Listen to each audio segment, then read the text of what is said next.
जब भाई खिड़की में से देखता है तो भाई खिड़की में से क्या देखता है कि दूसरा भाई अमित यादव जो है वो फंदे पे झूल रहा है। और जब उसने ये सारा नजारा देखा तो उसके पैरों तले जमीन खिसक गई कि आखिर ऐसा क्या हो गया।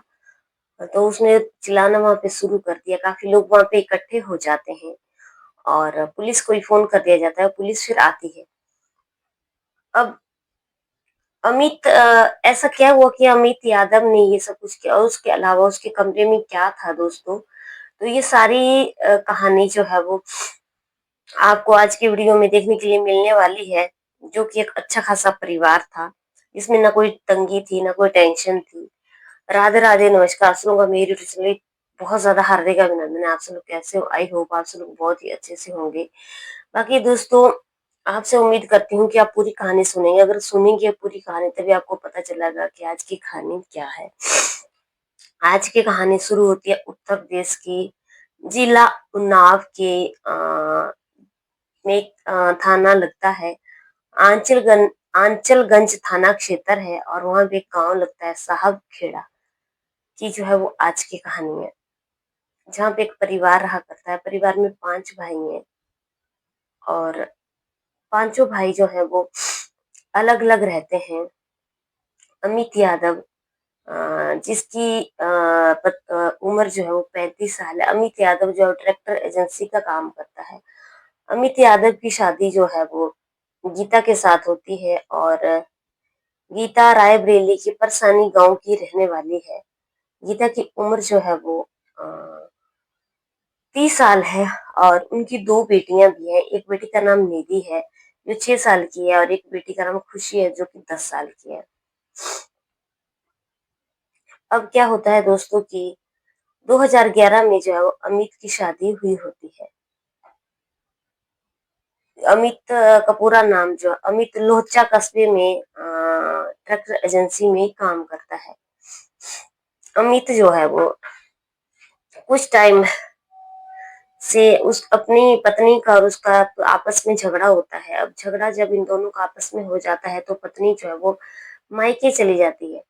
मायके में रहने लगती है। अब अमित जो है वो अपनी पत्नी को लेने रायबरेली जाता है और रायबरेली से रविवार को जो है वो अपनी पत्नी को वापस घर ले आता है। क्या होता है कि घर की कुछ आर्थिक स्थिति ठीक नहीं होती है और इन लोगों का आपस में विवाद ही चल रहा होता है। आपस में टेंशनबाजी का माहौल होता है घर में। अब उसके बाद क्या होता है कि अमित यादव का एक भाई होता है। जो भाई अमित यादव को बुलाने के लिए उनके घर पे जाता है क्योंकि सब लोग अलग अलग रह रहे हैं। अब चार ये जो अलग अलग भाई हैं ये 4 अलग अलग रहते हैं। अमित उनमें से अलग रहता है। अमित जो है वो ये दूसरे नंबर पर है। अब इसके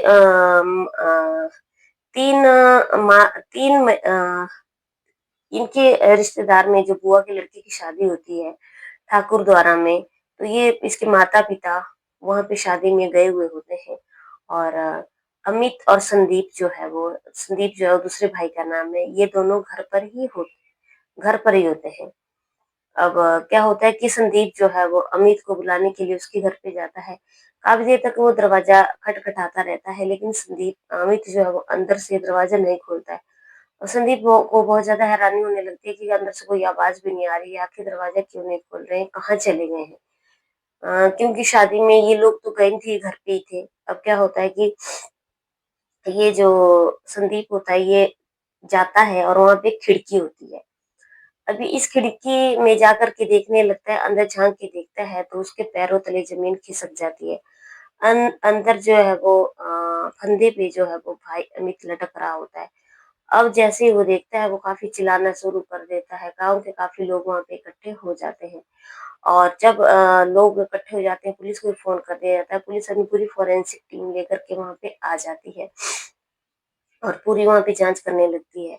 अब पुलिस जब आ जाती है, दरवाजा तोड़ती है वहां पे, तो पुलिस देख करके और भी अंदर हैरान रह जाती है क्योंकि अंदर का नजारा बहुत ही अलग तरीके का था। जमीन पर जो है वो उसकी वाइफ जो है वो लेटी हुई थी और जो कि मृत अवस्था में थी, और बेड पे जो थी वो दोनों बेटियां जो कि मृत अवस्था में थी। अब जब ये सारी चीजें पुलिस भी देखती है तो सब हक्के-बक्के रह जाते हैं कि आखिर ऐसा क्या हुआ? तो पुलिस वहाँ पे देखने लगती है, क्योंकि किसी को भी वहाँ पे साँस नहीं आ रही होती होती है, और बच्चों को जो है वो और उन लोगों को हॉस्पिटल ले जाया जाता है जहाँ पे वो पहले ही मृत अवस्था में थे, और उसको फांसी के फंदे में से जो है वो उतारा जाता है। लटक रहा था जहाँ पे फंदे पे झूल रहा था, उसको उतारा जाता है नीचे, और पुलिस जो है वो पोस्टमार्टम के लिए उसके बाद जो है वो डेड बॉडी को ले जाती है। लेकिन पुलिस वहाँ पे जाँच कर रही होती है, और वहाँ पे हालाँकि घर में सीसीटीवी कैमरे भी लगे हुए होते हैं, और डीवीआर पुलिस जो है वो ले लेती है, और अभी चेक करने लग जाती है कि आखिर ऐसा क्या कारण रहा कि अ, ये अमित यादव को जो है वो इतना बड़ा फैसला लेना पड़ा।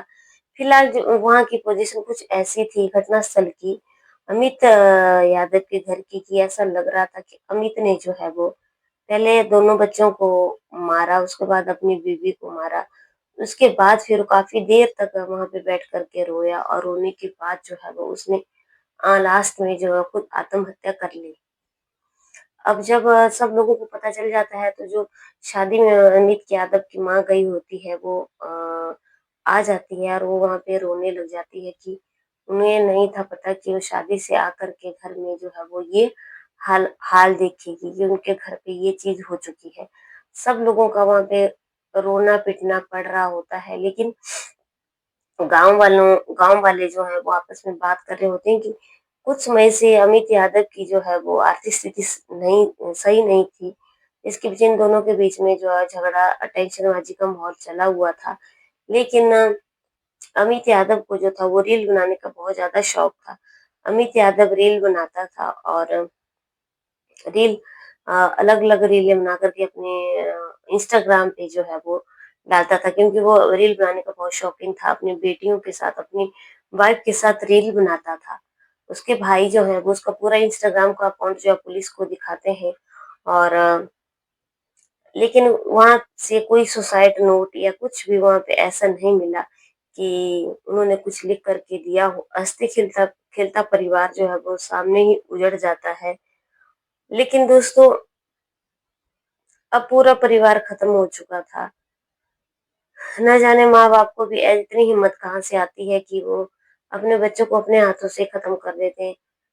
आर्थिक स्थिति दोस्तों किस इंसान की सही नहीं रहती है। उतार-चढ़ाव ज़िंदगी में आते रहते हैं, लेकिन मार देना, मर जाना बहुत बुज़दिली का काम होता है, और ये ज़िंदगी में कभी भी नहीं करना चाहिए। अमित यादव ने जो किया वो बहुत ही गलत किया। अपने साथ 3-3 ज़िंदगियाँ और लेकर के चला गया। दोस्तों, इस कहानी के अंत में मैं सिर्फ यही कहना चाहती हूँ कि जो कुछ हुआ बहुत बुरा हुआ, लेकिन कभी भी किसी को ऐसा गलत कदम नहीं उठाना चाहिए। ज़िंदगी में कुछ भी परिस्थितियाँ आती हैं, इंसान को कभी भी घबराना नहीं चाहिए। अगर मेरी कहानी अच्छी लगी है, लाइक, शेयर, कमेंट ज़रूर करना। चैनल पर पहली बार आए हो तो सब्सक्राइब ज़रूर करना। कल की कहानी में दोस्तों मैं आप लोगों से फिर से मिलूँगी, लेकिन उन्नाव ज़िले में जो घटना घटी हुई बहुत बुरी घटी। जहाँ-जहाँ लोगों के कानों में ये बात पड़ रही थी, लोग जानने के लिए बेताब थे कि आखिर ऐसा क्या हुआ कि उसने अपनी ज़िंदगी, हँसती-खेलती ज़िंदगी को ही आग लगा दी। कल की कहानी फिर से मिलूँ तो प्लीज़ सेंड